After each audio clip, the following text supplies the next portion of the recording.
और अभी उसमें हम लोग जो उन्होंने भागवत से लिया, जिन्होंने भागवत से चतुश्लोकी भागवत ली है, उसके बारे में चर्चा कर रहे हैं। और जो चतुश्लोकी भागवत का प्रथम श्लोक था वो हमने किया था लास्ट वीक। और अभी हम लोग सेकंड करेंगे, जो कि चैतन्य चरितमृत के आदि लीला के प्रथम अध्याय के 54 नंबर श्लोक है। प्रथम नंबर श्लोक में भगवान ने ब्रह्मा जी को अपने बारे में बताया था कि मैं कौन हूँ। मैं सृष्टि से पूर्व भी था, जब सृष्टि को मैं प्रकट करता हूँ तब भी रहता हूँ, और जब सृष्टि विलुप्त हो जाती है मैं तब भी रहता हूँ। तो वहाँ उसमें प्रभुपाद ने हमको बताया था कि जहाँ भगवान मैं बोल रहे हैं, मतलब वो विशिष्ट है। वो एक पुरुष है, पर जिसलिए उनको परम पुरुष भी बोला जाता है। ब्रह्मवादी जो बोलते हैं वो प्रकाश है केवल, उनका कोई स्वरूप नहीं है, ऐसा नहीं है। और प्रभुपाद ने उससे भी आगे बढ़ के हमको बताया था कि जब भगवान मैं बोल रहे हैं तो वो केवल भगवान नहीं है। भगवान अपने लोग, अपने पार्षदों सहित मैं बोलते हैं। तो जैसे कि जब कोई बोलते हैं कि हाँ प्रधानमंत्री आ रहे हैं, तो प्रधानमंत्री आएंगे मतलब वो अपने गनमैन रहेंगे, उनके गाड़ियां रहेंगी, उनके ऑफिसर्स रहेंगे, सब आते हैं। लेकिन हम क्या बोलते हैं? प्रधानमंत्री आ रहे हैं। हम तो यदि बोलते नहीं कि इतनी गाड़ियां आएंगी, इतने ऑफिसर आएंगे, इतने साथ में गनमैन आएंगे, इतने उनके सिक्योरिटी गार्ड्स होंगे, इतनी ये व्यवस्था होगी, इतने हेलीकॉप्टर या जहाज आएंगे, ऐसा नहीं बोलते हम तो प्रधानमंत्री। ऐसे ही भगवान मैं बोल रहे हैं उस श्लोक में। भगवान की वो जो उस आध्यात्मिक जगत में भगवान अपने पार्षदों सहित नित्य लीला कर रहे थे, वो इसलिए भगवान वहाँ मैं बोल रहे हैं। उसमें भगवान ने यहाँ ब्रह्मा जी को अपने बारे में बताया। और इसके आगे में हम 54 नंबर श्लोक में चर्चा करते हैं। हिते अर्थम यत् प्रतीयते न प्रतीयते च आत्मनि तद विद्याद आत्मनो मायम यथा वासो यथा तम। अनुवाद श्रील प्रभुपाद की जय। अनुवाद तात्पर्य श्रील प्रभुपाद द्वारा। जो कुछ मेरे बिना सत्य प्रतीत होता है वह निश्चित रूप से मेरी भ्रमक शक्ति माया है, क्योंकि मेरे बिना किसी वस्तु का अस्तित्व नहीं हो सकता। ये छाया से यहाँ छाया में असली प्रकाश के प्रति ये छाया में असली प्रकाश के प्रतिबिंब जैसा है, क्योंकि प्रकाश में ना तो छाया होती है ना प्रतिबिंब होता है। मुखम करोति वाचालम पंगु लंगायति गिरिम यत्कृपातमहं वंदे श्री गुरु दीनतारिणे परमानंद माधवम श्री चैतन्य ईश्वरम नमो ईश्वराय कृष्ण चापुत्रे।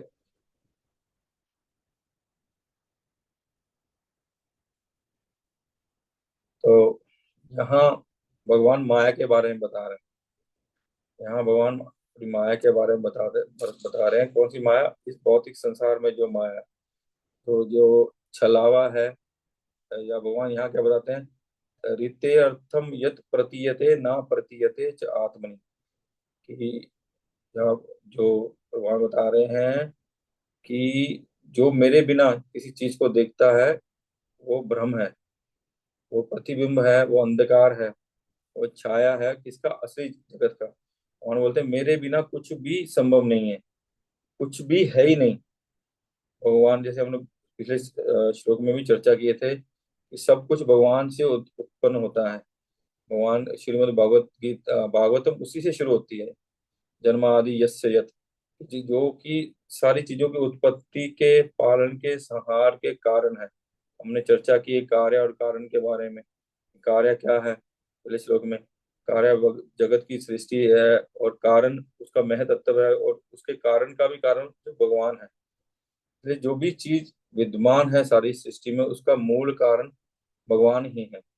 लेकिन जो उस भगवान के बिना उसको देखता है वो माया है, वो भौतिक जगत माया है, महामाया है। तो वो बता रहे हैं भगवान यहाँ, वो जस्ट जैसा है कि जैसे अंधकार है, प्रतिबिंब है, छाया है। जो प्रकाश के अनु अनुपस्थिति में रहता है वो अंधकार होता है। तो भगवान बोलते हैं कि मेरे बिना कुछ नहीं है। और जो छाया है और जो प्रतिबिंब है वो भी किसके? प्रकाश की अनुपस्थिति के बिना रहता है, लेकिन उसका कारण भी प्रकाश होता है। अगर प्रकाश हो तो वहाँ छाया नहीं हो। इसलिए प्रभुपाद यहाँ लिख रहे हैं तो तात्पर्य में कि पिछले श्लोक में परम सत्य तथा उनकी प्रकृति के विषय में बतलाया गया है।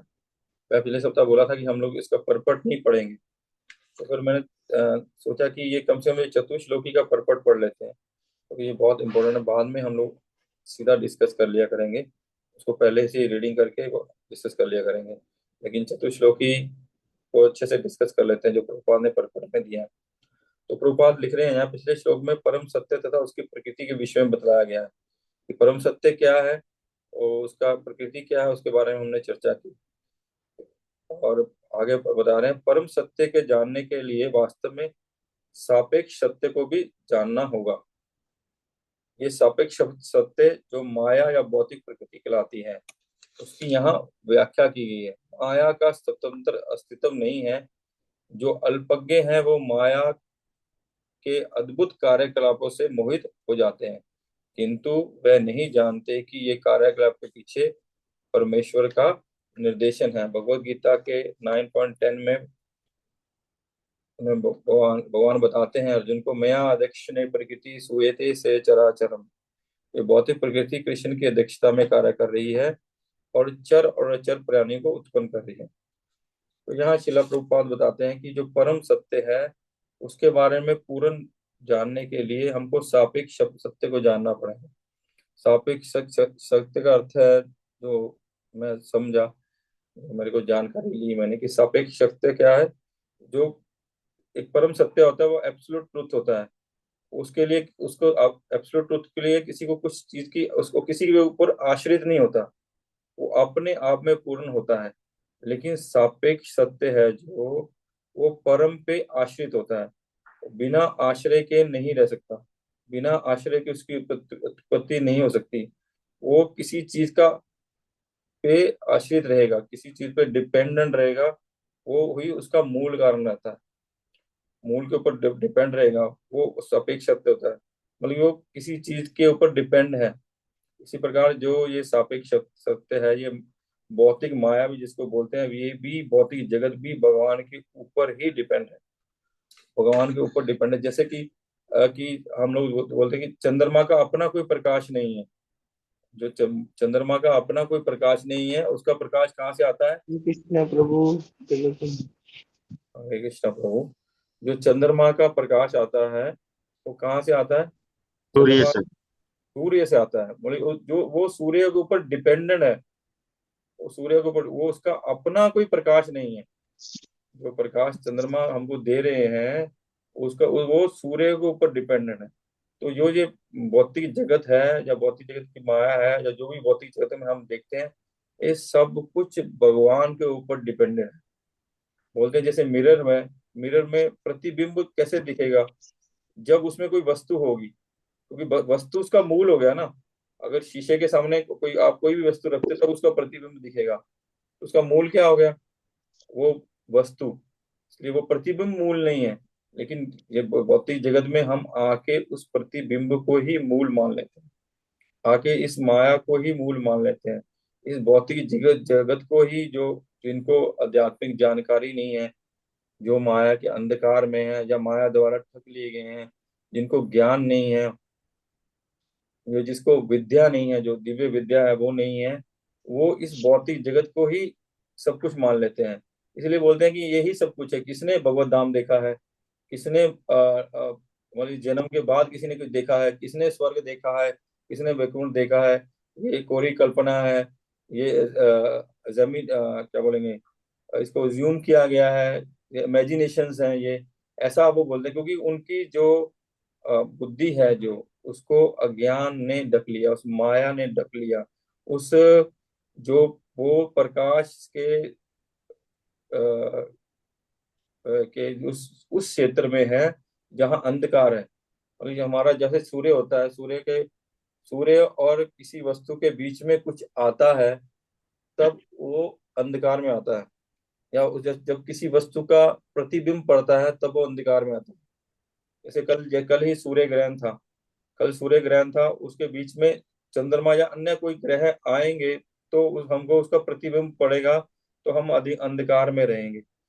तो हमारे और भगवान के बीच में जब कुछ आता है, हम भगवान को देख नहीं पाते हैं, भगवान को समझ नहीं पाते हैं, तो वो हम अंधकार में हो जाते हैं, उस अज्ञान में हो जाते हैं। इसी प्रकार भौतिक जगत में आज के समय में तो हालांकि पूर्व जो युग थे उसमें ये सब कम था, लेकिन कलयुग में इसका बहुत ज्यादा बोलबाला हो गया है कि कलयुग में उस दिव्य ज्ञान को लेने वालों की संख्या बहुत कम हो गई है। शिला प्रभुपाद बोलते हैं कि मार्केट में ये मोदी खाना, किराने की दुकानें, सब्जी की दुकानें, ये सब बहुत हो गई, लेकिन जो ज्वेलरी की दुकान है वो कम होती है।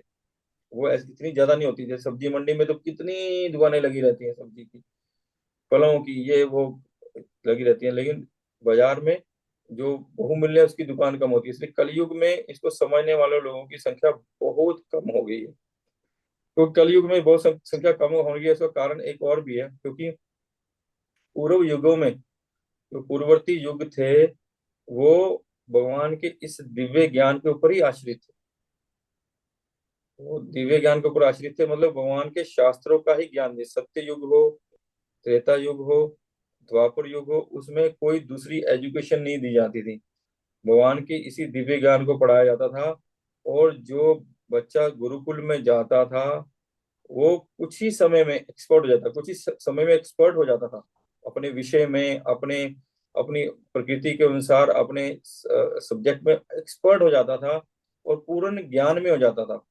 उनको तो अपने विषय में तो एक्सपर्ट किया ही जाता था, लेकिन जो भगवती ज्ञान है, जो इस तो वो दिव्य ज्ञान है, वो सबको दिया जाता था, सबको दिया जाता था। इसलिए वो लोग इस अंधकार से इतने प्रभावित नहीं थे। लेकिन इस कली काल में, इस कलयुग में हम लोगों ने एक और विद्या, मॉडर्न टेक्नोलॉजी या मॉडर्न एजुकेशन की एक क्या बोले, एक उत्पत्ति कर दी है। और लोग उसी मॉडर्न एजुकेशन को पढ़ रहे हैं जो जड़ के ऊपर केंद्रित है, केवल जड़ के ऊपर केंद्रित है।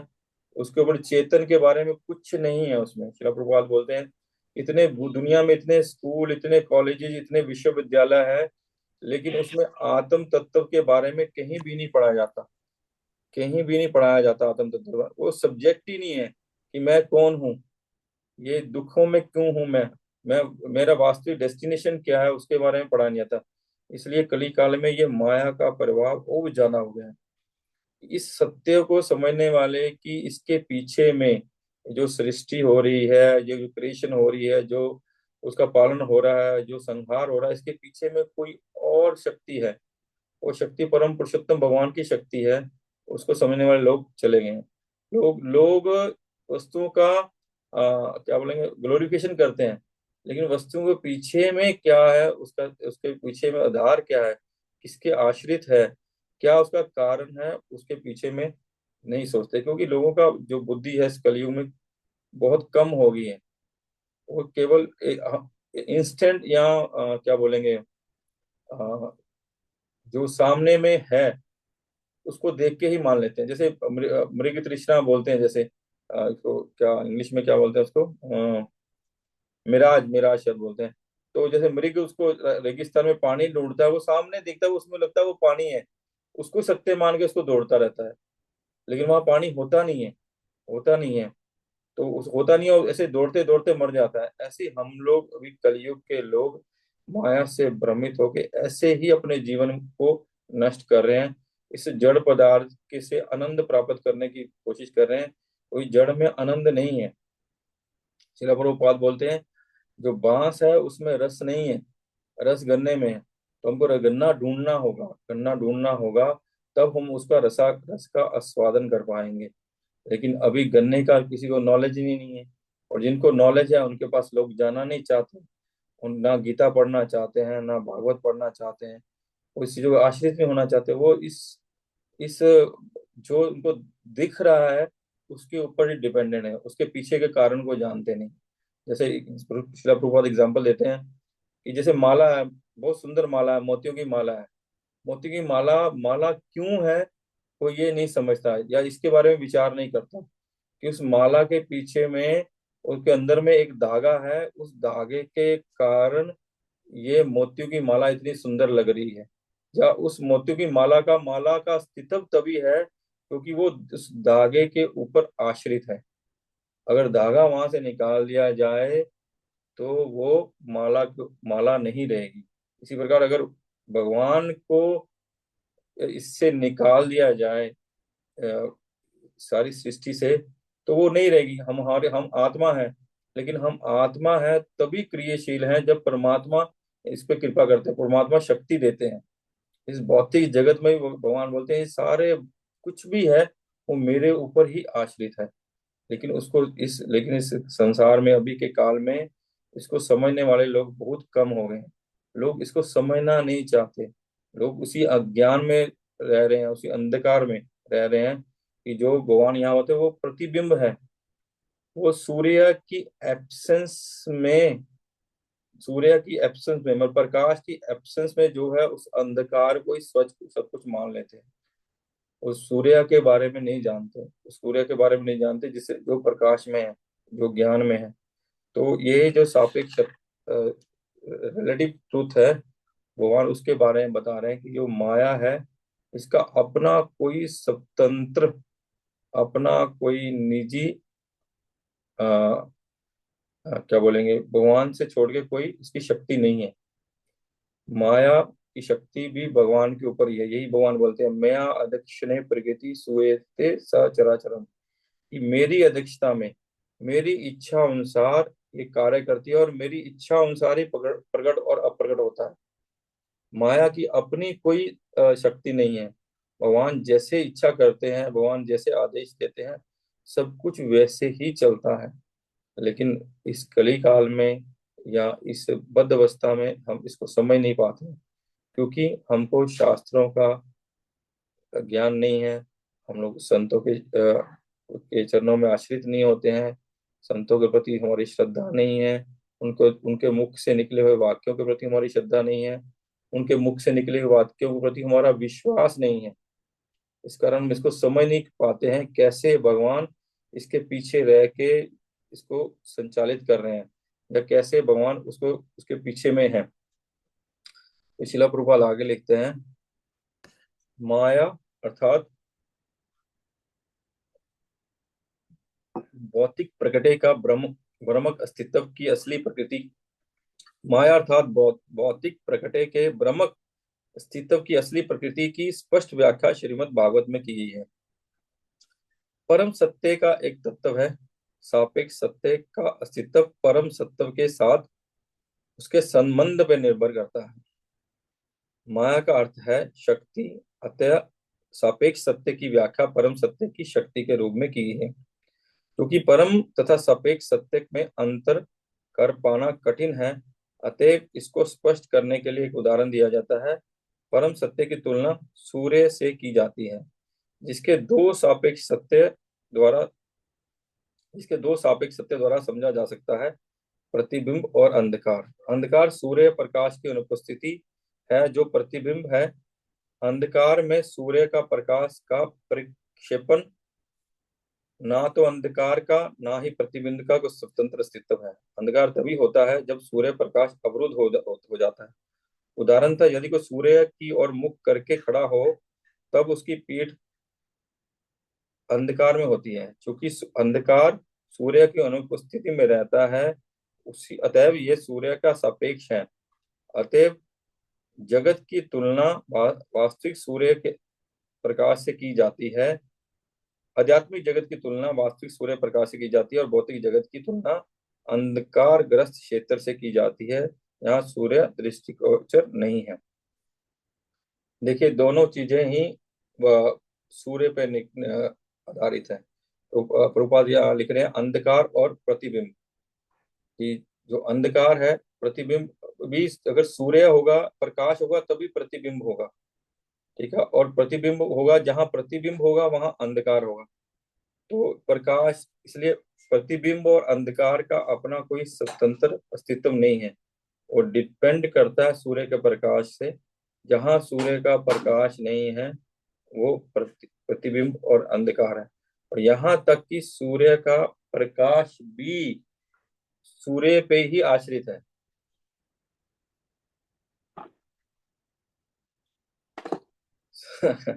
सूर्य का अगर सूर्य नहीं हो तो उसका प्रकाश भी नहीं हो सकता है। सूर्य का जो प्रकाश है वो भी सूर्य के ऊपर डिपेंडेंट है।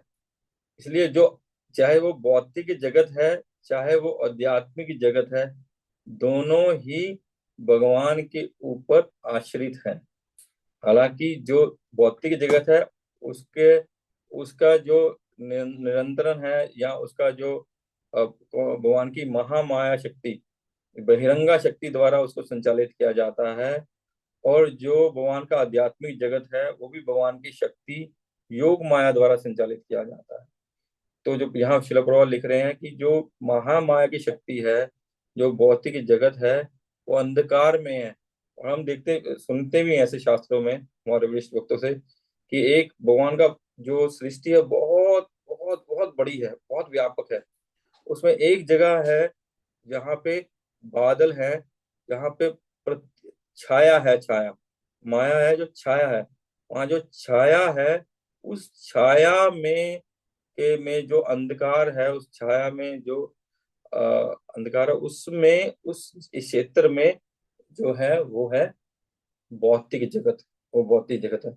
इसलिए जो आध्यात्मिक जगत का प्रतिफल है या आध्यात्मिक जगत का प्रतिबिंब है वो है भौतिक जगत। ऐसा ही भगवान ने 15वें अध्याय में बताया है कि जो भौतिक संसार है वो आध्यात्मिक जगत का प्रतिबिंब है, बिल्कुल उल्टा है, बिल्कुल उल्टा है आध्यात्मिक जगत से। इसलिए महामाया भी भगवान की शक्ति है और ये भगवान पे आश्रित है। और क्योंकि वो सूर्य के भगवान के प्रकाश से ऐसे स्थान पे है जहाँ प्रतिबिंब और अंधकार है, जहाँ भगवान की डायरेक्ट वहां पे रोशनी नहीं है।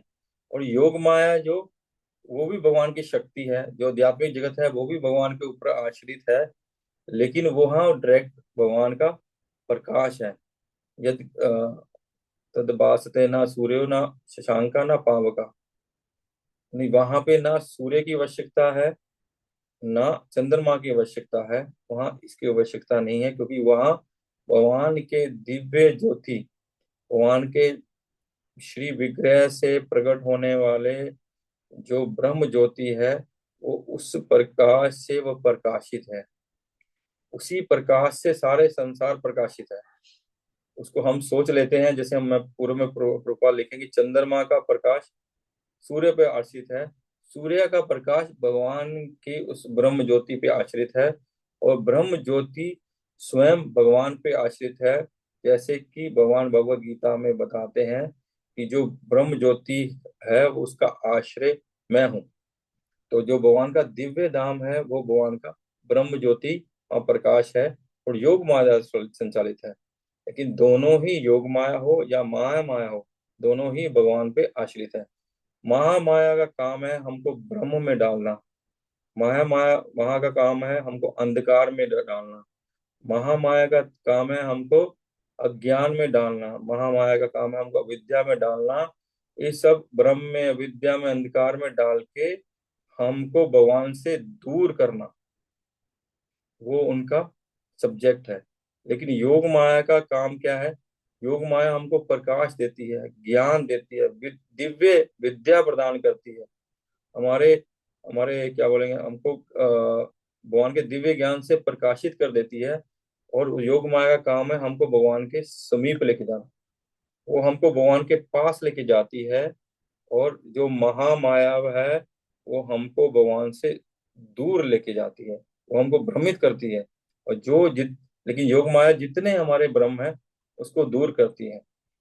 इसलिए भगवान भागवत भगवत गीता के एकदम मिडिल में बोले ना, अ, महात्मनस्तु माम पार्थ देवी प्रकृति आश्रित, कि जो महात्मा लोग हैं वो दिव्य प्रकृति के आश्रित रहते हैं। तो जो बुद्धिमान लोग होंगे इस कलयुग में भी, इस बद्ध जगत में भी, इस क्या बोलते हैं भव सागर में भी, वो क्या करेंगे? वो श्रीमद् भागवतम, श्रीमद् भगवत गीता का आश्रय लेंगे। किसके द्वारा? गुरु साधु के द्वारा। उनके आश्रय में जाके वो भगवान की दिव्य प्रकृति में रहेंगे। उनके लिए ये भौतिक जगत भी भौतिक नहीं है, उनके लिए भी ये भौतिक जगत अंधकार में नहीं है, उनके लिए भी ये भौतिक जगत अज्ञान में नहीं है। क्योंकि वो ये समझ लेते हैं कि ये सारा कुछ जो है भगवान का से ही आया, भगवान बोलते अहम सर्वस प्रभवा मत्ता सर्व प्रवर्तते, कि जो कुछ भी उत्पत्ति हुई है मेरे से हुई है। इसलिए ये हमारा जो ये सोच है ना, हमारा जो भाव है, उसके ऊपर बहुत कुछ डिपेंड करता है। कि जो हम लोग सुनते हैं, मैं उस दिन एक ब्रॉडकास्ट सुन रहा था, हिज ग्रेस बुरान दर्शन प्रभु थे और हिज ग्रेस अमरिंदर प्रभु थे। वो बता रहे थे कि जब श्रीमती राधा रानी जहां भी देखती है उनको श्री कृष्ण ही दर्शन होते हैं, श्री कृष्ण के ही दर्शन होते हैं। तो लेकिन हम लोग जहां देखते हैं हमको चीजों के दर्शन होते हैं, चीजों, लेकिन भक्त जहां देखता है उसको भगवान के ही दर्शन होते हैं। जैसे कि उसमें बताया गया ना, अ, स्थावर जंगम न देखी तार मूर्ति सर्वत्र प्रकाश होए, इष्ट देव स्फूर्ति, कि जो उनको कहीं भी भक्तों को स्थावर जंगम नहीं दिखते हैं, सब जगह भगवान ही दिखते हैं। क्योंकि उनका भाव ये है, वो समझते हैं, जानते हैं, इस चीज को अनुभव करते हैं कि सारी सृष्टि भगवान से ही बनी है, भगवान के ही से इसके आदि कारण है, और भगवान ही उस अणु परमाणु में विद्यमान है। भगवान हर अणु परमाणु में, भगवान के बिना किसी चीज का कोई आश्रय नहीं है। अगर वो समझ लेंगे तो वो कहीं भी हैं, उनके लिए वो प्रकाश में हो जाएगा, उनके वो ज्ञान में हो जाएगा।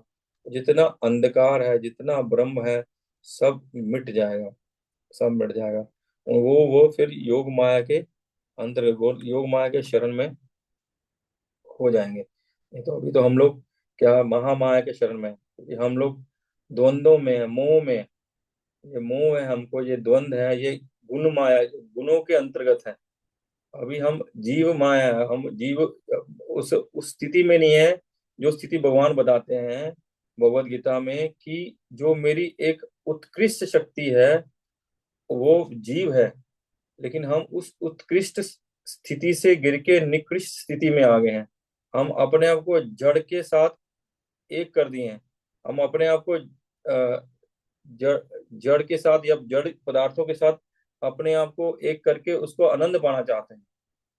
तो उसको आनंद पाने के चक्कर में हम क्या है कि उसका भोक्ता बनना चाहते हैं। देखिए, जो निकृष्ट स्थिति है उसमें जीव भोक्ता बनना चाहता है, जो उत्कृष्ट स्थिति है उसमें जीव भोग्य बनना चाहता है, भगवान का भोग्य बनना चाहता है। वो चाहता है कि भगवान अ, मेरा से सेवा लें, मैं भगवान की किसी सेवा में से सेवा में युक्त हो पाऊं, या भगवान की किसी प्रकार भगवान के आनंद प्रदान करूं, कर पाऊं, ऐसा मैं कुछ कार्य करूं। लेकिन वो ये स्थिति क्या है, ये भोग्य की स्थिति है। भगवान, हम लोग बोलते हैं हम लोग इंजॉयर नहीं है, हम लोग इंजॉयड हैं। शिला प्रभुपाद बोलते हैं हमको भगवान के आनंद के लिए भगवान ने बनाया है। लेकिन जब ये स्थिति क्या है, जो दिव्य स्थिति है, योग माया की स्थिति है, ज्ञान की स्थिति है। लेकिन हम लोग किस स्थिति में रहते हैं कि मेरे को कैसे आनंद मिले, मैं कैसे आनंद का अनुभव करूं, कैसे आनंद का आस्वादन करूं, हम उस स्थिति को पाना चाहते हैं, इस जड़ से आनंद पाना चाहते हैं। इसलिए हमको आनंद मिलता ही नहीं है, क्योंकि हम उस चीज को समझ नहीं रहे हैं कि आनंद का जो रसा आस्वादन है, वो जो रसा शेखर है, रसा सागर है, उससे हमको आनंद मिलेगा। हम सोचते हैं कि हम लोग शायद कुछ ऐसा प्रोड्यूस कर देंगे या ऐसा कुछ कर लेंगे कि हम आनंद को प्राप्त कर लेंगे। लेकिन आनंद का जो वो जो दिव्य टेंसिल है, जैसे कि वो जब क्या बोलते हैं, समुद्र मंथन हुआ, उसमें क्या नाम है भगवान का, क्या रूप है वो जो अमृत लेके प्रकट हुए, धन्वंतरी। धन्वंतरी। धन्वंतरी भगवान प्रकट हुए तो उनके हाथ में आनंद का अमृत का कलश कलश था। ऐसे ही भगवान स्वयं आनंद के सागर हैं। जब हम भगवान से जुड़ेंगे तो सारा ये अंधकार, ये भ्रम सारा हमारा दूर हो सकता है। अभी तक हमको भ्रम है ये, हम कि हमको भ्रम है कि हम यहाँ पे कुछ आनंद कर पाएंगे। आगे कृष्ण प्रभुपाद लिखते हैं, जब भौतिक जगत अत्यंत अद्भुत लगता है तो ये परम सूर्य प्रकाश अर्थात परम सत्य की विकृत प्रतिबिंब होता है, जिसकी पुष्टि वेदांत सूत्र में की गई है। जो कुछ यहाँ दिखता है उसका सार परम सत्य में रहता है। जिस प्रकार अंधकार सूर्य से काफी दूर रहता है, उसी प्रकार ये भौतिक जगत भी आध्यात्मिक जगत से दूर, बहुत दूर है। वैदिक साहित्य हमें निर्देश देते हैं कि अंधकार में क्षेत्र तम से मोहित ना हो, अपितु परम सत्य के प्रकाश में क्षेत्र योगी धाम में पहुंचने का प्रयास करो।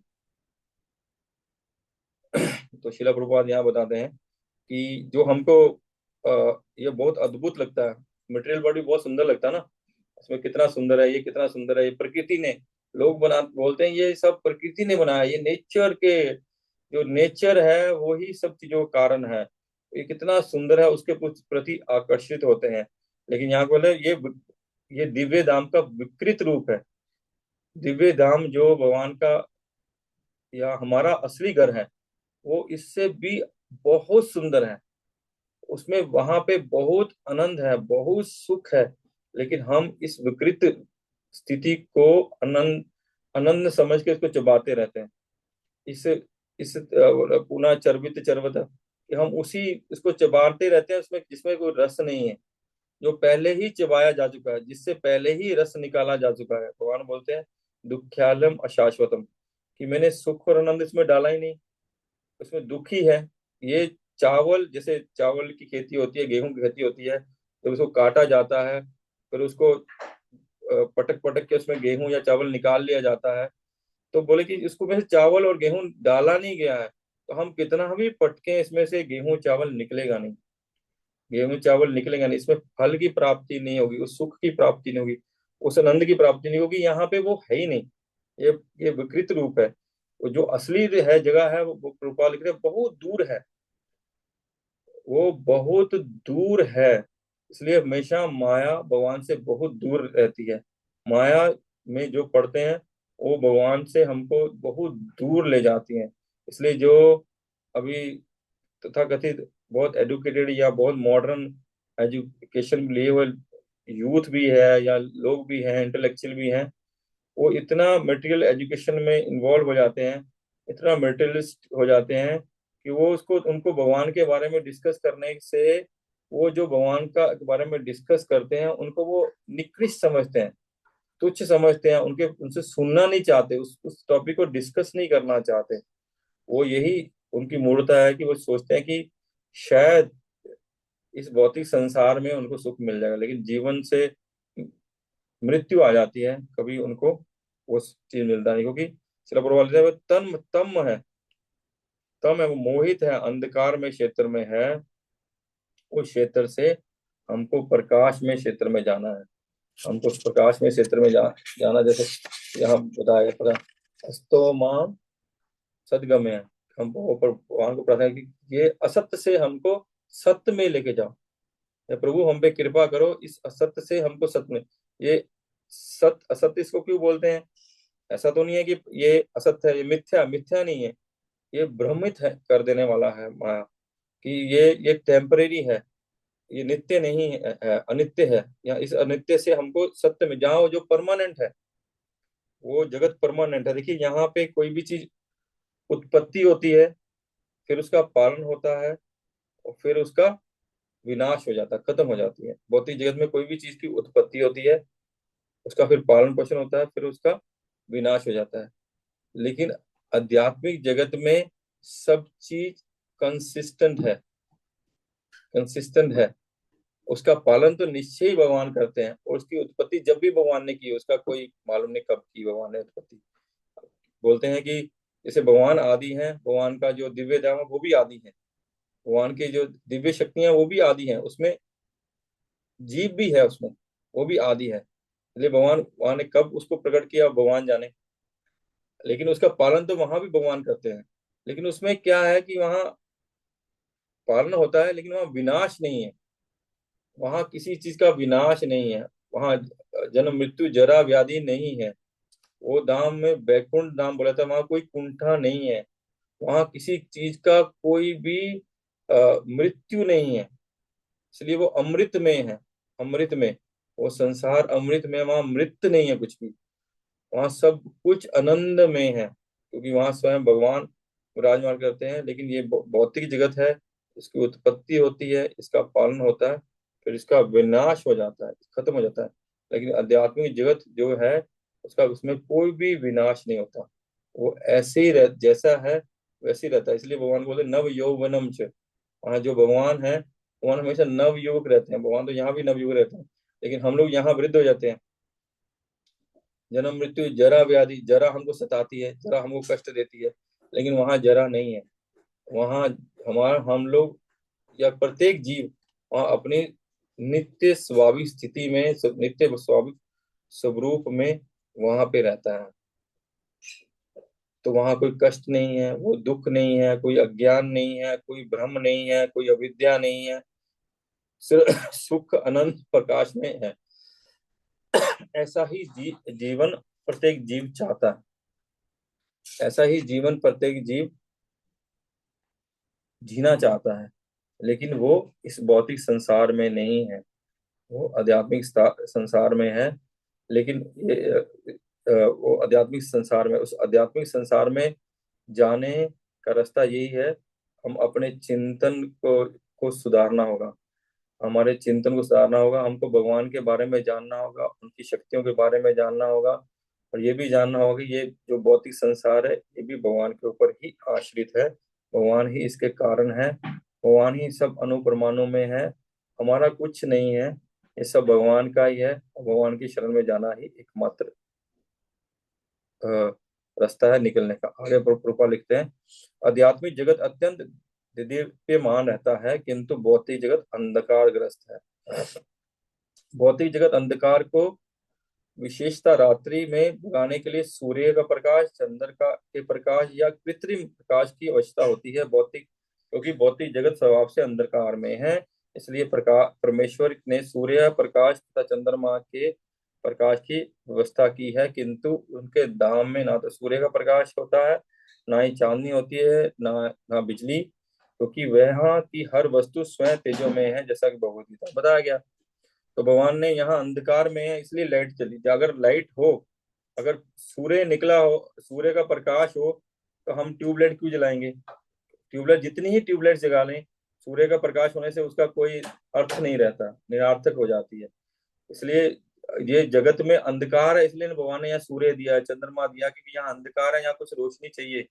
बिना सूर्य के प्रकाश से हम लोग देख नहीं सकते। तो कई कई बार प्रश्न पूछते हैं, शिला प्रभुपाद भी पूछते थे कि हम अब इस सारी जगत में या अपने हाथ, अंधकार, अपने हम इस हाथ को या किसी चीज को कैसे देखते हैं?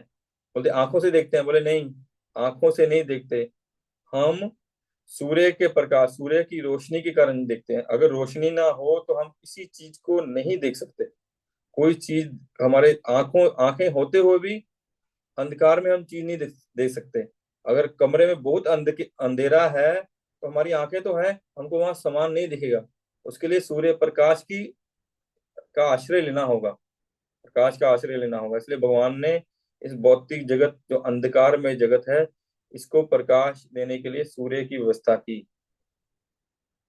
और भगवान का जो दिव्य धाम है, वहां प्रकाश सूर्य जैसे चीजों की व्यवस्था नहीं है, क्योंकि वो स्वयं भगवान के प्रकाश से प्रकाशित है, स्वयं प्रकाश से प्रकाशित है।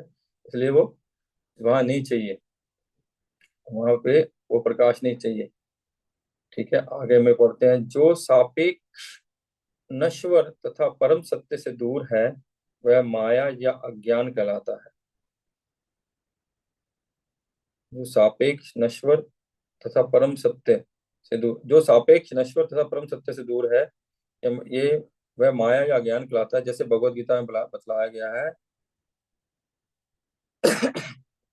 ये ये माया दो रूप में प्रदर्शित होती है। निकृष्ट माया जड़ पदार्थ, श्रेष्ठ माया जीव। इसी प्रसंग में ही जीव को माया कहा जाता है। केवल इसीलिए वह भौतिक जगत की प्रमुख संरचनाओं तथा कार्यकलापों में संलिप्त है। वास्तव में जीव माया नहीं है, क्योंकि वह परमेश्वर की उत्कृष्ट पराशक्ति के अंश हैं, और यदि वह ना चाहे तो उस उनके लिए माया का आवृत होना अवश्य नहीं है। आध्यात्मिक जगत में जीव के कार्यकलाप माया से ढके नहीं है, यह मुक्त आत्माओं के वास्तविक शाश्वत कार्यकलाप है। तो जो यहाँ बता रहे हैं कि दो प्रकार की शक्तियां, जैसे हमने पहले डिस्कस किया, जड़ और चेतन। हम चेतन शक्ति हैं, उत्कृष्ट शक्ति हैं। तो वहां शिला प्रभुपाद बता रहे हैं कि हम चाहें तो इस बद्ध अवस्था से मुक्त हो सकते हैं, बद्ध अवस्था से मुक्त हो सकते हैं, अगर हम अपनी वास्तविक स्थिति को जानने का प्रयास करेंगे। हम अगर अपनी वास्तविक स्थिति को जानने का प्रयास करेंगे, इस भ्रम से निकलेंगे, इस मैं के भ्रम से, या इस शरीर के भ्रम से, या इस भौतिक संसार के समापित स्वामित्व के, यहाँ कंट्रोल करने की भावना से, यहाँ के मालिक बनने की भावना से अपने को छोड़ देंगे, इस भ्रम से निकलेंगे, तब जाके, तब हम लोग अपनी वास्तविक स्थिति को प्राप्त कर पाएंगे। तो यहाँ प्रभुपाद एक बात बहुत सुंदर लिखे हैं कि आध्यात्मिक जीव चाहे तो यदि वो, क्या लिखा, वास्तव में जीव माया माया नहीं है, क्योंकि परमेश्वर की उत्कृष्ट शक्ति का अंश है। और यदि वे ना चाहे तो माया, उनके लिए माया से अवरित होना अवश्य नहीं है। अगर हम चाहें तो माया से हम लोग छूट सकते हैं। बेसिकली हम लोग सुनते हैं, हमने कई बार श्रवण किया विष्णु वैष्णव से, कि माया ने हमको पकड़ नहीं रखा है, हमने पकड़ रखा है। जैसे बोलते हैं, जैसे बंदर, बंदर को मदारी फंसाता है ना, वो एक सुराही में चना डाल देता है। तो बंदर आता है, चने की उसको सुगंध आती है, उस सुगंध के जाते थे वो सुराही के पास जाता, देखता चना उसमें है, तो हाथ उस सुराही में डाल देता है और चने को पकड़ लेता है। लेकिन वो सुराही सुराही चेन के साथ बंधी होती है। जब वो चने लेके हाथ निकालने का प्रयास करता है, तो वो हाथ बाहर नहीं निकलता, हाथ बाहर नहीं निकलता, और मदारी आके उसको पकड़ लेता है। जिस चैन से सुराही बंधी थी, उस चैन से अब वो उसको, बंदर को बांध देता है। तो हम, अगर वो अपना हाथ से चने छोड़ देता, हाथ से भोग करने की प्रवृत्ति को छोड़ देता, तो हाथ बहुत आराम से निकल जाता, हाथ बहुत आराम से निकल जाता, और वो पकड़ में नहीं आता। हम भी अगर भोग की प्रवृत्ति को छोड़ दें, तो हमको ये तीन गुणों की चेन से जो बांधा गया, उसे भगवान हमको मुक्त कर देंगे, या माया हमको मुक्त कर देगी।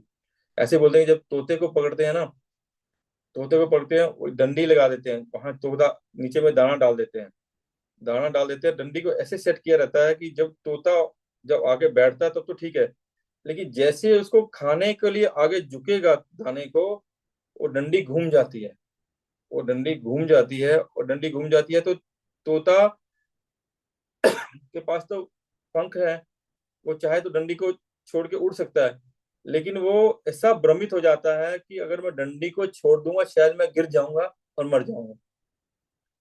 हालांकि उसके पास पंख हैं, वो उड़ सकता है, लेकिन वो उस डंडी को और जोर से पकड़ लेता है, और जोर से पकड़ लेता है।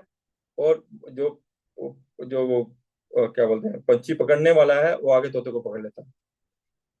तो हमको भी लगता है कि अगर हम इस भौतिक संसार को या इसकी आसक्ति को छोड़ देंगे, पता नहीं हमारा क्या नष्ट हो जाएगा, पता नहीं हमको खाने को मिलेगा नहीं मिलेगा, पता नहीं हमारा व्यापार चलेगा नहीं चलेगा, पता नहीं हमारे में क्या, हमारे में समस्या आ जाएंगी, क्या हम भूखों मर जाएंगे, क्या घर परिवार लूट जाएगा।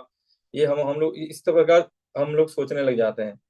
लेकिन अगर हम भगवान को पकड़ लेंगे, और या हम इस भौतिक संसार की शक्ति को छोड़ देंगे, तो हम लोग क्या आजाद हो जाएंगे, आजाद हो जाएंगे, और आजाद होके हम उस आकाश में जा पाएंगे, उड़ के यहाँ से, उस मदारिक से, उस पंछी को पकड़ने वाले से, हाथ से, चुंगल से बच सकते हैं। तो यहाँ प्रभुपाद ये लिख रहे हैं कि हम चाहें, जीव चाहे तो उससे छुटकारा पा सकता है, लेकिन उसको अपनी वास्तविक स्थिति को जानना होगा, उसको पहचानना होगा कि वो क्या है, भगवान क्या है, इस भौतिक सृष्टि क्या है। हम जेल में हैं, लेकिन जेल से हमको छुटकारा मिल सकता है। जेल से हमको छोड़ छोड़ दिया जाएगा जब हम सुधर जाएंगे, जब हम भोक्ता बनने की जगह सेवक बन जाएंगे, भोग्य बन जाएंगे। जब इस प्रवृत्ति को छोड़ देंगे कि मैं और मेरा, प्रवृत्ति को छोड़ देंगे, तब हम लोग छूट जाएंगे। श्रील प्रभुपाद बोलते हैं कि एक क्षण में आपको भगवान मिल सकते हैं। एक क्षण, जब आप अपनी उपाधि शून्य हो जाए, इस मिथ्या अहंकार से शून्य हो जाओ, और केवल दिव्य अहंकार, जो आपका वास्तविक अहंकार है कि मैं भगवान का सेवक हूँ, मैं भगवान का नित्य दास हूँ, सब कुछ मेरे स्वामी का है और मेरा कर्तव्य है और मेरे स्वामी को प्रसन्न करना और उनको आनंद देना।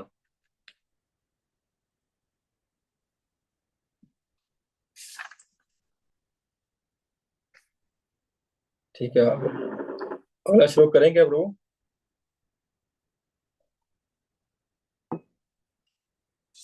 अगला श्लोक जो है छोटा है। कर लेते हैं अभी तो सेठ। अच्छा। यथा महन्ति महन्ति भूतानि भूतेश च वनु प्रविष्टा प्रविष्टन्य प्रविष्टानि तथा तेषु न तेषु अहम। पहले भगवान ने अपने बारे में बताया, फिर अपने सापेक्ष पक्ष के बारे में बताया, माया के बारे में, इस भौतिक संसार के बारे में। अभी भगवान बताने जा रहे हैं इस भौतिक संसार में वो कैसे हैं और कैसे नहीं है, उस बारे में बताने जा रहे हैं। जिस प्रकार भौतिक तत्व सारे जीव के शरीर में प्रवेश करते हैं फिर भी उनके बाहर रहते हैं, उसी तरह मैं सारी सृष्टि के भीतर विद्यमान रहता हूँ, फिर भी मैं उसके भीतर नहीं रहता। तो भगवान यहाँ बोलते हैं कि मैं सारा संसार भगवान, सारी सृष्टि भगवान पे आश्रित है, सब कुछ भगवान से आया है।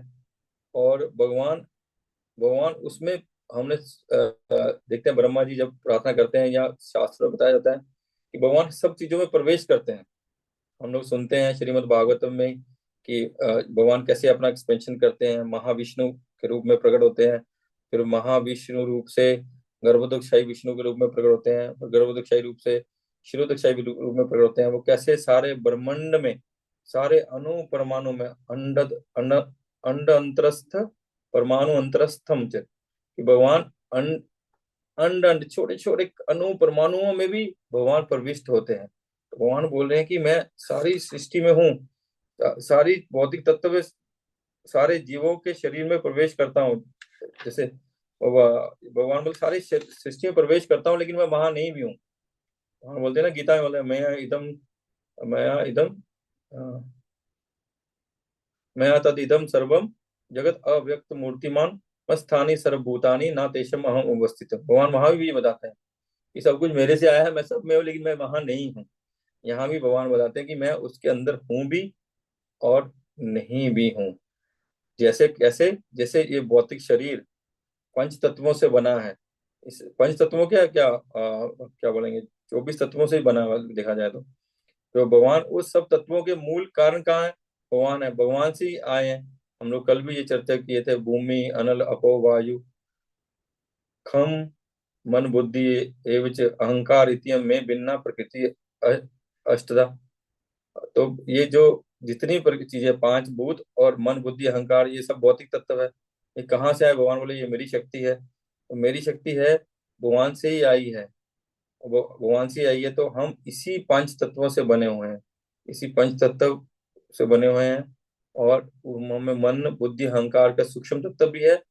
ये पंच तत्व स्थूल तत्व है, और जो मन बुद्धि अहंकार है वो सूक्ष्म तत्व है। दोनों ही भौतिक तत्व हैं, दोनों ही भगवान की, जैसे पिछले श्लोक में बताया, निकृष्ट शक्तियां हैं। और यही शक्तियां भी भगवान की है, भगवान से उत्पत्ति होती है। आगे शिला प्रभुपाद लिख रहे हैं, तो सॉरी, तो उनसे उत्पत्ति होती है, बोले ये हमारे शरीर के अंदर भी है, हम उससे बने भी हैं, और वो शरीर के बाहर भी है, दोनों जगह है। इसी प्रकार भगवान बोलते हैं, यहाँ बताते हैं कि मैं शरीर के अंदर हूं भी और नहीं भी हूँ। अब जैसे कुंती महारानी कहती है ना, अंतर बहिर अवस्थितम, कि भगवान को बोलते हैं कि आप अंदर भी है और आप बाहर भी हैं, आपको समझ पाना असंभव है। आपको कोई कैसे समझ सकता है? आपको समझ पाना असंभव है। आपको कोई भी समझ पाए ऐसा कुछ नहीं, कोई सक्षम नहीं है कि आपको कैसे समझा जाए। आप सब चीज में हैं भी और नहीं भी हैं।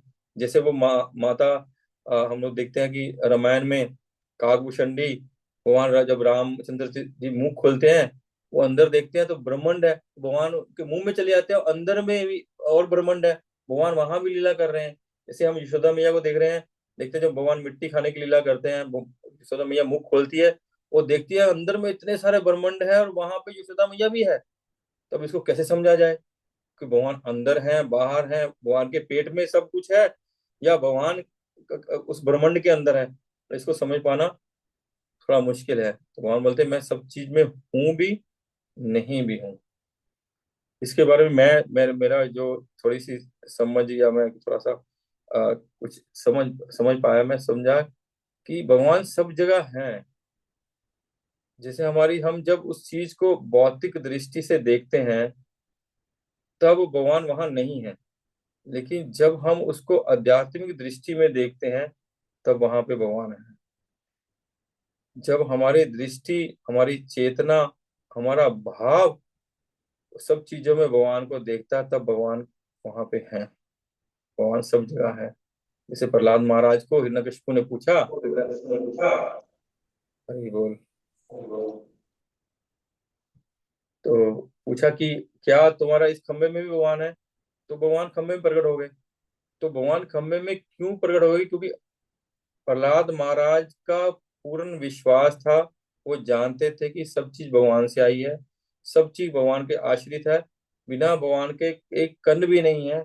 इतना दृढ़ विश्वास था कि अपने प्राणों से ज्यादा वो भगवान के ऊपर विश्वास करते थे। मतलब प्रत्येक जीव को अपने प्राण सबसे प्रिय होते हैं, लेकिन जो इन प्राणों से भी भगवान को ज्यादा प्रेम करते हैं उनको भगवान सब जगह दिखते हैं। भगवान गीता के 6 अध्याय में 29 श्लोक में, सर्वभूतस्थम सर्वभूतस्थम आत्मनम सर्वभूतानि च आत्मनि इष्यते योग युक्त आत्मा सर्वत्र समदर्शना।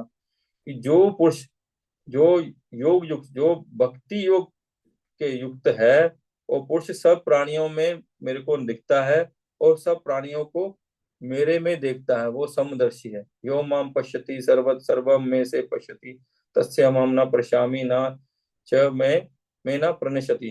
बोले जो सब जगह मेरे को देखता है और सब चीजों को मेरे में देखता है, वो मैं उसे, मेरे से कभी दूर नहीं होता, मैं उससे कभी दूर नहीं होता। मतलब इससे हम समझ सकते हैं कि हमारा दृष्टिकोण ही, हमारे दृष्टिकोण को चेंज करने की आवश्यकता है। हम अगर श्रवण से, कीर्तन से, अध्ययन से, स्वाध्याय से, साधु सेवा से, साधु की कृपा से, साधु के शरणों से, शास्त्र के शरणों के, गुरु के शरणों के, अगर हम अपना दृष्टिकोण को परिवर्तित करने में सक्षम हो जाएं तो भगवान हमसे दूर नहीं है। जैसे पिछले श्लोक में बताया गया ना कि माया या जो भौतिक जगत है, जो तम है, जो अंधकार में है, वो प्रकाश में जगत से बहुत दूर है। जैसे सूर्य से हम दूर हैं, वैसे वो बहुत दूर है। लेकिन वो जो दूरी है, अगर हमारा दृष्टिकोण, हमारा भाव, हमारी चेतना शुद्ध हो जाए, या हमारी दृष्टिकोण अपनी नित्य स्थिति में आ जाए, तो फिर वो दूर नहीं है। भगवान हमको कण कण में, सब जन में भगवान हमको दर्शन देंगे, सब जगह हमको भगवान दर्शन देंगे। हम भगवान से दूर नहीं है क्योंकि भगवान हमसे दूर नहीं है। श्रील प्रभुपाद लिखते हैं, स्थूल भौतिक स्थित तत्व पृथ्वी जल अग्नि वायु तथा आकाश, सूक्ष्म भौतिक तत्व मन बुद्धि तथा मिथ्याहंकार से मिलकर इस भौतिक जगत की शरीर की रचना हुई है। फिर भी वह इन शरीर से भी परे है। किंतु किसी भी भौतिक पदार्थ की रचना इन्हीं भौतिक तत्वों के विभिन्न अनुपात से सम्मिश्रण या संयोग के अतिरिक्त अतिरिक्त कुछ नहीं है। ये तत्व शरीर के भीतर और बाहर दोनों ही तरह रहते हैं। उदाहरण था, आकाश अंतरिक्ष में रहता है किंतु ये शरीर के भीतर प्रवेश करता है। इसी प्रकार भौतिक शक्ति के कारण स्वरूप भगवान भौतिक जगत के भीतर भी रहते हैं और उसके परे भी। भौतिक जगत के भीतर उनकी उपस्थिति बिना ये विराट शरीर विकसित नहीं हो सकता। जिस प्रकार भौतिक शरीर के भीतर आत्मा ना हो तो शरीर विकसित नहीं हो पाता। सारा भौतिक जगत इसलिए विकसित एवं पालित है क्योंकि भगवान परमात्मा के रूप में उसके भीतर प्रविष्ट होते हैं। भगवान अपने सर्वव्यापक परमात्मा रूप में बड़े से लेकर छोटे से छोटे प्रत्येक जीव में प्रविष्ट करते हैं। उनकी उपस्थिति की अनुभूति उससे ही हो सकती है। उनकी उपस्थिति की अनुभूति उससे उसे ही हो सकती है जिसमें विनयशीलता, का अनूठा गुण हो, जिसके कारण वह शरणागत हो जाता है। इस विनयशीलता का विकास की उन्पातिक आध्यात्मिक अनुभूति का वह कारण बनता है, जिससे मनुष्य भगवान के व्यक्तिगत रूप में साक्षात्कार का कर सकता है, जिस प्रकार एक मनुष्य दूसरे मनुष्य के सामने आमने सामने मिलते हैं। तो शिला प्रभुपाद क्या बोल रहे हैं, आकाश का एग्जाम्पल दिए, जैसे आकाश सब जगह विद्यमान है। आकाश तो हम बोलते हैं वो आसमान है, वो आकाश है ऊपर में, लेकिन आकाश तो हर क्षेत्र, हर जगह है, हर जगह उपस्थित है। जहां हम बोलते हैं ना स्पेस, मैं एक दिन शायद पहले ही बोला था, इंग्लिश का वर्ड ये ज्यादा अच्छा लगता है क्योंकि हम लोग तो ऐसे ही थोड़े मंदबुद्धि हैं। तो स्पेस, स्पेस बोलते हैं, उस आकाश को स्पेस बोलते हैं, और जहां जो खाली है उसको स्पेस बोलते हैं। बोले इस बोतल में पानी डालना है, या इसमें बोतल में जगह है क्या, या हमारे टिफिन जो हम लेके जाते हैं अपने नौकरी करने जाते हैं या कारोबार करने जाते हैं, बोलते टिफिन में अगर डिब्बे में स्पेस है तो कुछ और सामान डाल दूं। बोले स्पेस तो हर जगह है। ऐसे ही हमारे कान में छिद्र है, नाक में छिद्र है, हमारे अंदर हर, हमारे रोम कूप में भी स्पेस है। प्रभुपाद यहाँ पे समझाने वाला है, स्पेस वही नहीं है, हर जगह विद्यमान है, हमारे शरीर के अंदर भी विद्यमान है। वो भौतिक तत्व बाहर में भी हमारे हर सब चारों तरफ विद्यमान है, और उसी से हम बने हैं। इसी प्रकार भगवान हर चीज में विद्यमान है, लेकिन उनको कैसे समझा जाए, वह प्रभुपाद यहाँ बहुत सुंदर बोल रहे हैं कि विनयशीलता से जब हम भगवान के शरणागत हो जाएंगे, विनय हो जाएंगे, क्या अमानी ना मान हो जाएंगे, तब हम भगवान को ऐसे दर्शन कर पाएंगे जैसे हम किसी व्यक्ति को दर्शन करते हैं। बोलते हैं परशुराम प्रभुपाद लेक्चर में बोलते हैं कि माया, जो हम लोग मायाबद्ध हैं वो तो भगवान को समझ ही नहीं पाते हैं। वो तो भगवान को समझ पाते नहीं, उनको समझने का शक्ति नहीं, समर्थता ही नहीं है, क्योंकि वो संसार में ही रचे बसे रहना चाहते हैं। लेकिन जो अध्यात्मवादी में जैसे ब्रह्मवादी हैं, वो भी भगवान की स्थिति को नहीं समझ पाते कि आमने सामने कैसे मिले। ऐसा हो, वो मानते ही नहीं है कि आमने सामने कोई चीज हो सकती है, या भगवान का ऐसा कोई स्वरूप है कि भगवान वो सुंदर श्याम सुंदर रूप है भगवान का, त्रिभंगी ललित है भगवान, और कमल नयन है, कमल हस्त है, चरण कमल है, वो सुंदर पीताम्बरी धारण करते हैं, वो इतने सुंदर हैं कि इसलिए उनको मदन मोहन बोला जाता है। वो इतने सुंदर है कि उनको एक बार जो दर्शन कर लेता है, सृष्टि की और कोई चीज उनको पसंद नहीं आती। एक कथा आती है श्री संप्रदाय में, हम लोग पहले भी चर्चा कर चुके हैं कथा में, इसके बारे में, उनका नाम मैं भूल रहा हूँ। कि वो एक अपनी गर्लफ्रेंड के ऊपर इतने मोहित थे कि वहां एक अनुष्ठान हो रहा था, कि वो अनुष्ठान में इन्वॉल्व नहीं थे। वो बहुत सुंदर, खुद बहुत सुंदर थे, बहुत तगड़े थे, लेकिन वो एक स्त्री के पीछे बहुत मोहित थे। क्या नाम था प्रभु उनका, रघुवंश प्रभु, आपको पता होगा। धनुर्वीर क्या नाम से, धनुर्दास। धनुर्दास, हाँ धनुर्दास। वो बहुत मोहित थे, वो बोलते इससे सुंदर और कुछ है ही नहीं। तो श्रीपाद रामानुजाचार्य ने बोला ठीक है, तुम एक बार मेरी बात मान के एक बार भगवान के दर्शन करो। तो वो श्रीपाद रामानुज आचार्य की कृपा से, जब वो उनके बोलने से, उनके आदेश से वो भगवान के दर्शन करने गए, जब वो एक बार भगवान के दर्शन कर लिए, उसके बाद सारा संसार उनको, सारी सृष्टि उनको पिघाने लगा। इसी प्रकार जब हम विनयशील होंगे, जब हमारा ग्रेटिट्यूड होगा, तो भगवान आमने सामने होंगे। लेकिन ब्रह्मवादी इसको मानते नहीं। क्यों नहीं मानते, शिला प्रभुपाद लिखते हैं कि ब्रह्मवादी इसलिए नहीं उनको मानते क्योंकि ब्रह्मवादी भगवान के दिव्य तेज के प्रकाश से उनकी आंखें चुंधिया जाती हैं। उनकी आंखें चुंधिया जाती है तो वो प्रकाश के आगे कुछ देख नहीं पाते हैं। तो फिर कैसे देखेंगे, लेकिन कहते हैं जो भक्त हैं वो देख पाते हैं। कैसे देख पाते हैं, शिला प्रभुपाद बताते हैं, प्रेम अंजना चुरित भक्ति विलोच नैना, संतन सदैव हृदयेषु विलोकयन्ति, यम श्याम सुंदर अचिंत्य गुण स्वरूपा, गोविंद आदि पुरुषम तमहम भजामि।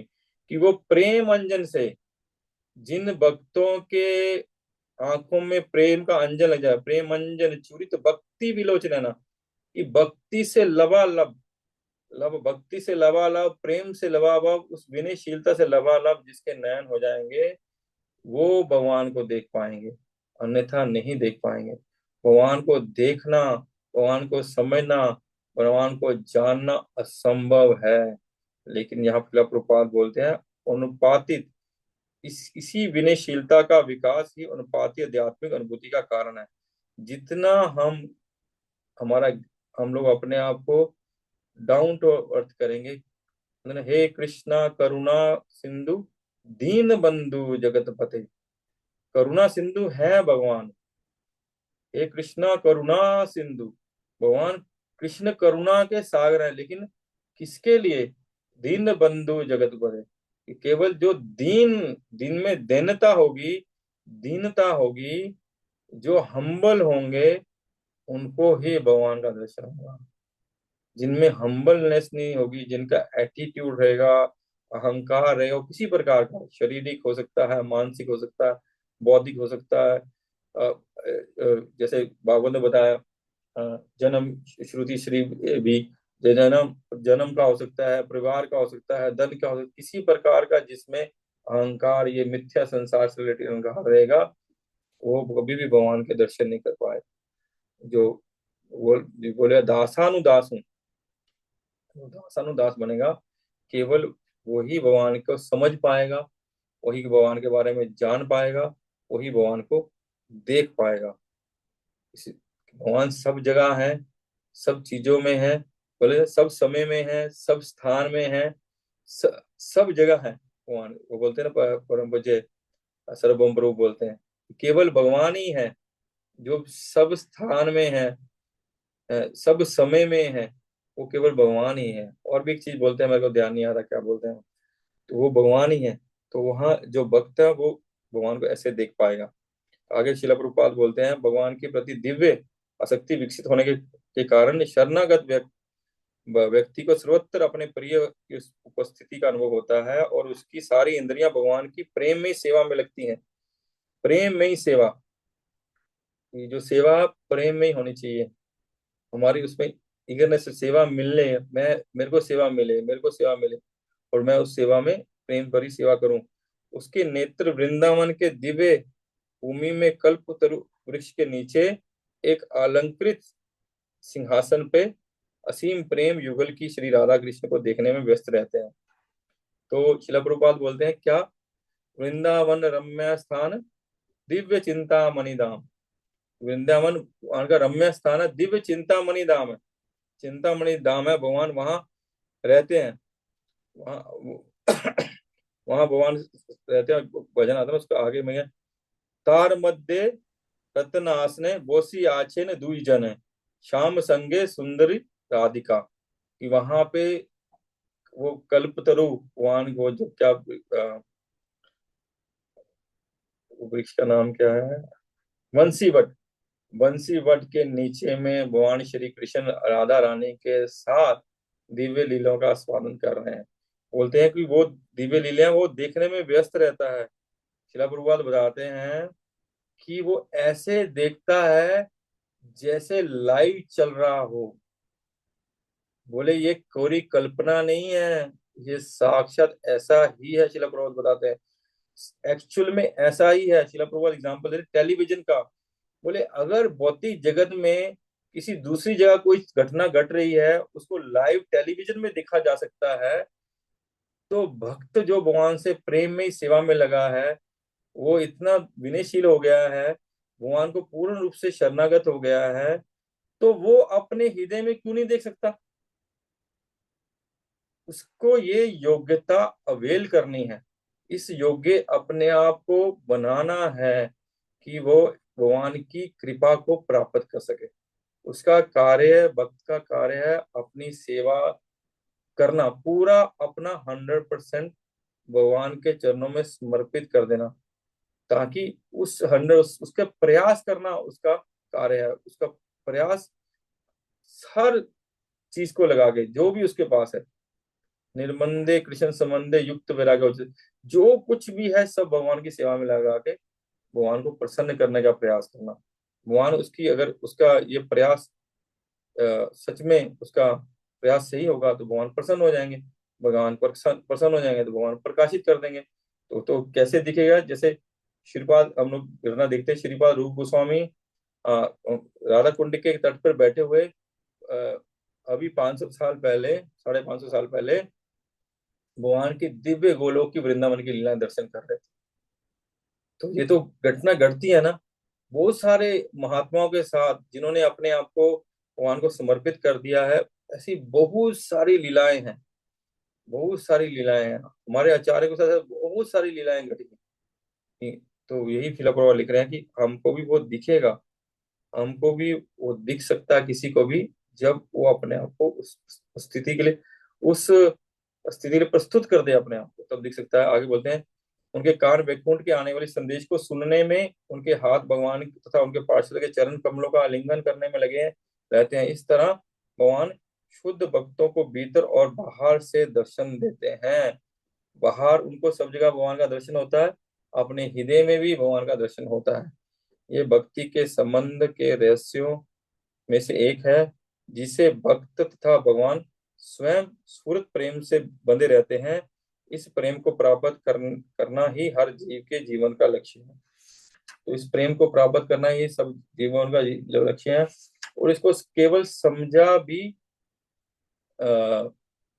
भक्ति के माध्यम से ही होगा जाएगा। इसको अगर कोई भक्ति नहीं होगी तो समझ नहीं सकता है।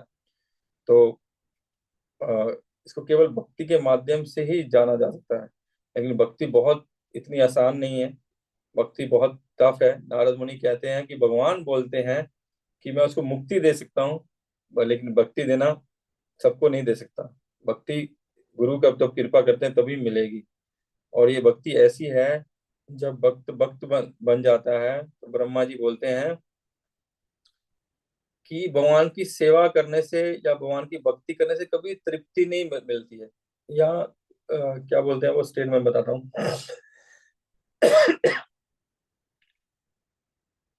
कि जो भगवान की दिव्य भक्ति है उसमें लीन रहने से इच्छाएं कभी भी अतृप्त नहीं रहती हैं।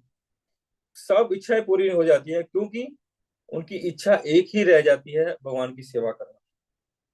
उसके अलावा उनकी कोई इच्छा नहीं रह जाती। उनकी सारी इच्छा केवल एक ही इच्छा हो जाती है कि भगवान को कैसे आनंद में आनंद प्रदान करें। केवल एक ही इच्छा रह जाती है।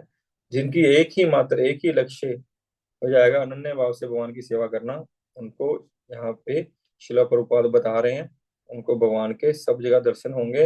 भगवान अंतर बाहर अवस्थितम कैसे सब चीजों में विद्यमान है, कैसे बाहर विद्यमान है, कैसे सब जगह भगवान दर्शन देते हैं, वो केवल और केवल मात्र भक्ति से ही जाना जाएगा।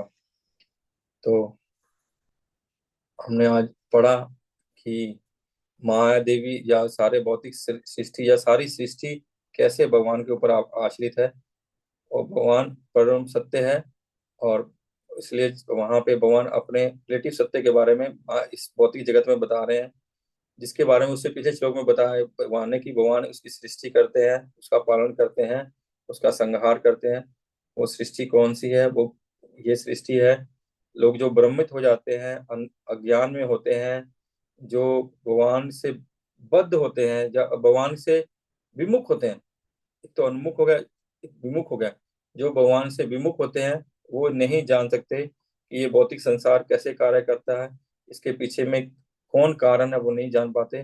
लेकिन जो भगवान के सन्मुख हो जाते हैं वो इस चीज को समझ सकते हैं, अनुभव कर सकते हैं, उसको प्रत्यक्ष उसको जान सकते हैं कि भगवान इस सृष्टि के कैसे आश्रय दाता है, सारे कण कण के कैसे आश्रय दाता है, वो जान सकते हैं। फिर भगवान अगले श्लोक में बताएं कि भगवान उस कण कण में हैं और नहीं भी। वो अपने भक्तों के लिए सब जगह हैं और अभक्तों के लिए कहीं भी नहीं है। वो हर चीज के आश्रय हैं। जो उनको अपने आश्रय मानता है उनको भगवान आश्रय देते हैं, जो आश्रय नहीं मानता वो नहीं देते हैं। इसलिए जो भगवान को उन्मुख रहेंगे उनको भगवान दिखेंगे, उनको ज्ञान होगा, दिव्य ज्ञान होगा, सुख होगा, आनंद होगा, प्रकाश में होगा। जो भगवान से विमुख हो जाएंगे उनको कुछ नहीं होगा, कोई सुख नहीं मिलेगा, तो मैं जा रहा कोई हो ना। कोई आनंद नहीं मिलेगा। कृष्ण सूर्य सम, माया है अंधकार। जहाँ कृष्ण वहां नहीं माया अधिकार। कृष्ण जब हम भगवान के उन्मुख हो जाएंगे तो सारे अंधकार से अपने आप धीरे धीरे हमको वह प्रकाश में हो जाएंगे। और हम जान पाएंगे भगवान कैसे, जैसे कुंती महारानी जानी बोलती है कि भगवान कैसे हर चीज के अंदर भी हैं, कैसे बाहर भी हैं। भगवान साक्षात बाहर में खड़े हैं रथ के ऊपर, और कैसे भगवान उत्तरा के गर्भ में कैसे परीक्षित की रक्षा कर रहे हैं, वो ये देख रही है कि वही भगवान बाहर में खड़े हैं, वही भगवान चतुर्भुज रूप रूप लेके उत्तरा के गर्भ में है, वही भगवान वहां रक्षा कर रही है। लेकिन ये दिखेगा किसको?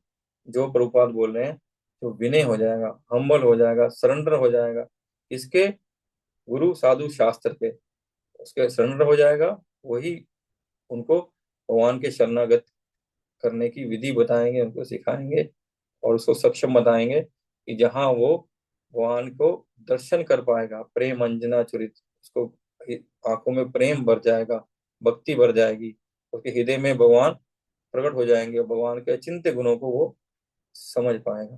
श्रील प्रभुपाद की जय।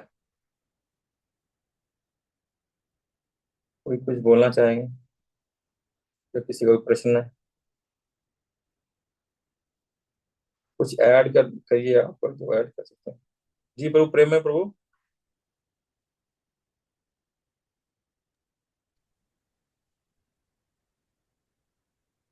हम 5 मिनट और रुक सकते हैं, आप प्लीज इसमें कुछ ना कुछ बोलिए हैं, जैसे हम लोग पिछली बार प्रैक्टिस किए थे। थोड़ा लेट तो हो गया, 8:30 तक हम लोग कंटिन्यू कर सकते हैं, कोई बात नहीं, नहीं तो हम चैतन्य चरितामृत खत्म नहीं कर पाएंगे। प्लीज अपना थोड़ा रियलाइजेशन पढ़ लिए। और मेरा एक और रिक्वेस्ट है, जिनके पास चैतन्य चरितामृत नहीं है, वो कृपया करके चैतन्य चरितामृत ले लीजिए। अब अभी तो वैसे भी शायद डिस्काउंट में मिल जाएगी। और जिनके पास है, कृपया थोड़ा पहले रीडिंग कर लेने से आप लोग भी कुछ इसको समझ ठीक से समझ पाएंगे। मैं सब कुछ तो नहीं बोल पाऊंगा, ना मेरे को उतनी बुद्धि है, ना योग्यता है। तो एक जगह जैसे पढ़े थे कि हम लोग जो है पंच महाभूत से बने हुए हैं, पृथ्वी जल अग्नि वायु आकाश। और अलग अलग जगह में ये जो कॉम्बिनेशन या जो परसेंटेज है ये वैरी करता है। तो ऐसा है क्या कि जैसे कोई सूर्य पे रहता है तो उसमें अग्नि का परसेंटेज ज्यादा है, जो पानी में रहता है उसके अंदर में वो जो जल है, पृथ्वी जल जैसे हम लोग बोलते हैं, तो जल का परसेंटेज उसमें ज्यादा है। बिल्कुल प्रभु, ऐसे ही है। जितना भौतिक क्रिएशन है, जितना मटेरियल वर्ल्ड है, वो इन्हीं तत्वों से बना है। लेकिन अलग अलग लोक में अलग अलग तत्व की मतलब की क्वांटिटी डिफर करती है। ये शिला प्रभुपाद अपने बुक्स में लिखते हैं। शिला प्रभुपाद बताते हैं कि वो अलग अलग लोक में अलग अलग क्वांटिटी डिफर करती है। जैसे हम इस शरीर से सूर्य लोक में नहीं जा सकते, लेकिन सूर्य में भी सूर्य देव है, और सूर्य लोक में सूर्य के और लोक के सूर्यवासी भी हैं। वो छोड़िए कि बोले कि इस जो हमारा ये शरीर है, इस भौतिक शरीर है, ये निकृष्ट है। जब स्वर्ग के देवता इसको कीड़ा मकोड़ा समझते हैं, इसको कचरा समझ, जैसे हम पशु कीड़े मकोड़ों को समझते हैं ना, वैसे ही वो हमको कीड़ा मकोड़ा समझते हैं। उनका शरीर हमसे परम पूज्य भक्ति आश्रय स्वामी महाराज बता रहे थे, उनका शरीर हमसे बहुत अ, अलग है और बहुत दिव्य है। इस हम हमारी स्थिति से वो अलग है। उनमें जो क्वांटिटी है अलग है, उनमें जो प्यूरिफिकेशन है अलग है, इसलिए वो हमको कीड़ा मकोड़ा, जैसे हम लोग कीड़े मकोड़े समझते हैं, कॉकरोच समझते हैं, हम उनके लिए कॉकरोच ही हैं, कीड़े मकोड़े ही हैं। ठीक है। और उनसे ऊपर जो लोग हैं, जैसे ये तो भू लोग, भवर लोग, स्वर लोग, तो उसके ऊपर जन लोग है, वो उससे भी उत्कृष्ट है, और सत्य लोग है उससे भी उत्कृष्ट है। आगे फिर तप लोग है, सत्य लोग है, वो उनका शरीर उनसे भी उत्कृष्ट है। और लेकिन हम्म। उनमें बना वो भी मटेरियल इन्हीं समान से हुआ है, लेकिन उनकी क्वांटिटी अलग अलग है, अलग अलग है। किचन अलग, वहां वो अलग अलग रहता है। वो जो मैं महाराज के मुख से सुना, शिला प्रभुपाद अपने लेक्चर में जब बुक्स में बताते हैं, ऐसा ही है। तो इसलिए प्रभुपाद बोलते हैं कि ऐसा मत सोचिए कि सूर्य में कोई नहीं है, सूर्य में कोई नहीं रहता। अगर सूर्य देव का रथ हनुमान जी ने रोका था, तो सूर्य देव को परेशानी हुई थी, सूर्य को मुंह में भी डाल लिया था, तो वहां था, तभी तो वो प्रेयर करने के लिए गए। तभी तो ब्रह्मा जी आके उनको रिक्वेस्ट किए कि इनको छोड़ दो, या वायुदेव आके रिक्वेस्ट किए, तो वहां है। लेकिन उनकी क्वांटिटी अलग अलग रहती है। उनकी जो प्रोपोर्शन है हमारे में, पृथ्वी और पानी की मात्रा ज्यादा है। हम लोग ज्यादातर पृथ्वी से बने हैं, मिट्टी से बने हैं, और बोले इसलिए हमको बोलते हैं ना, मिट्टी का पुतला मिट्टी में मिल जाएगा, बोलते हैं ना, तो इसलिए हम लोग मिट्टी से ज्यादा बने हैं।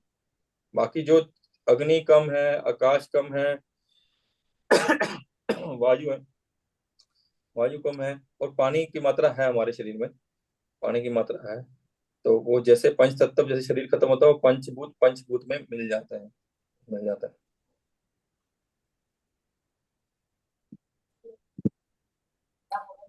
कोई आज के हरे कृष्ण संदर्भ में। प्रभु। हाँ प्रभु जी।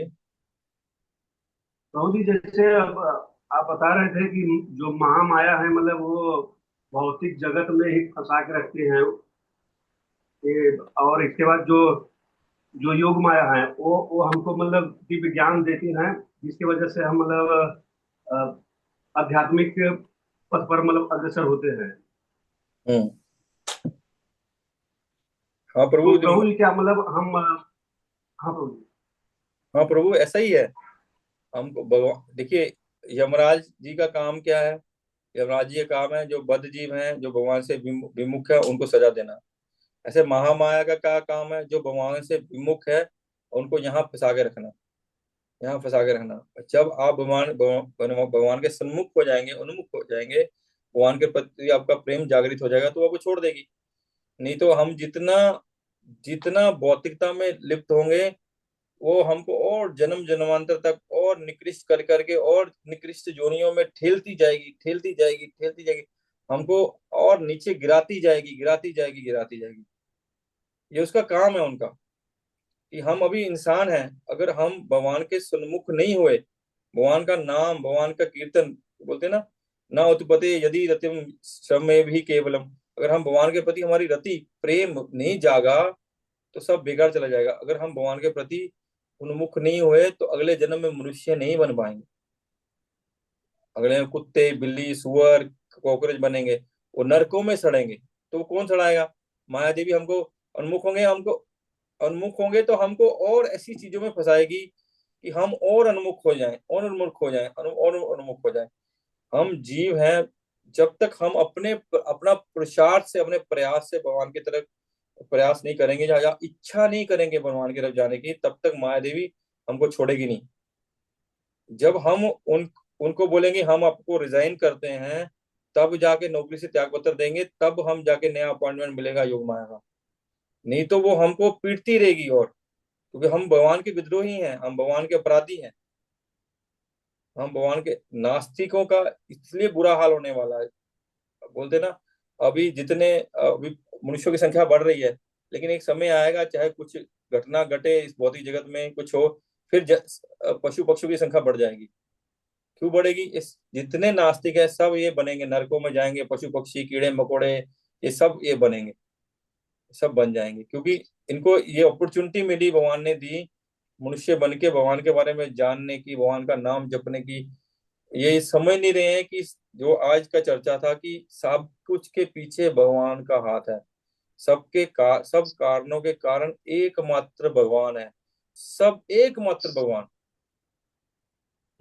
और भगवान के अलावा और कोई कारण नहीं है। वो समझ नहीं पाते, वो खुद को कारण मानते हैं, भौतिक प्रकृति को कारण मानते हैं, लेकिन भगवान को कोई श्रेय नहीं देते।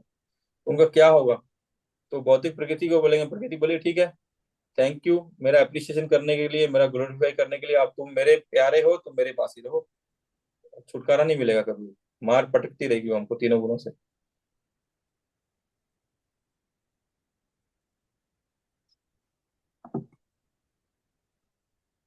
ठीक है प्रभु, रखे क्या?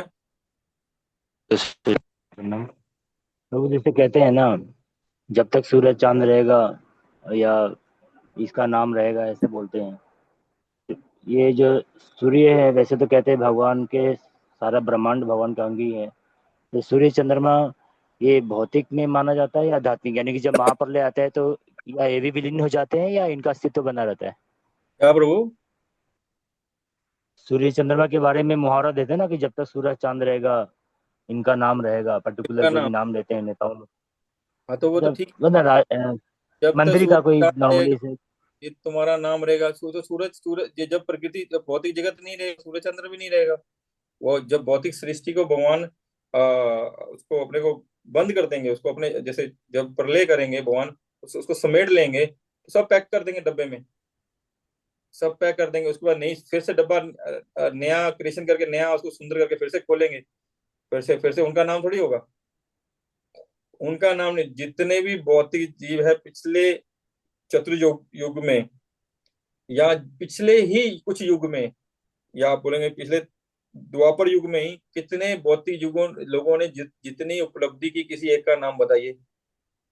वो खत्म हो जाता है, सब खत्म हो जाता है। लेकिन जो भक्तों ने सत्य युग में, मतलब लाखों करोड़ों साल पहले भी कुछ भगवान की भक्ति करके कुछ प्राप्ति किया, उनका नाम हमेशा अमर हो जाता है। केवल भक्तों का नाम अमर हो सकता है।